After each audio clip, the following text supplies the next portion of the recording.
Hi friends, అందరూ బాగుండాలని కోరుకుంటూ ఈరోజు మనం ఈ వీడియోలో లోకల్, నాన్ లోకల్ తేడా తెలుసుకుందాం.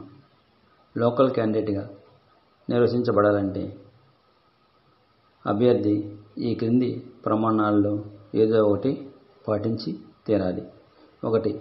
గత 10 సంవత్సరాల్లో కనీసం 7 సంవత్సరాలు పాఠశాల లేదా కళాశాల విద్యను ఆ ప్రాంతంలో అభ్యసించాలి, లేదా తల్లి కానీ తండ్రి కానీ గత 10 సంవత్సరాలుగా ఆ ప్రాంతంలో నిరంతరంగా నివసించి ఉండాలి. నాన్ లోకల్ క్యాండిడేట్ అంటే అభ్యర్థి అప్లై చేస్తున్న జిల్లా లేదా జోన్ ఏరియాకి చెందకపోతే అతను నాన్ లోకల్గా పరిగణించబడతాడు. వీరు కేవలం 20% ఓపెన్ కోటాలో మాత్రమే పోటీ చేయగలరు. Thank you for watching. Subscribe my channel.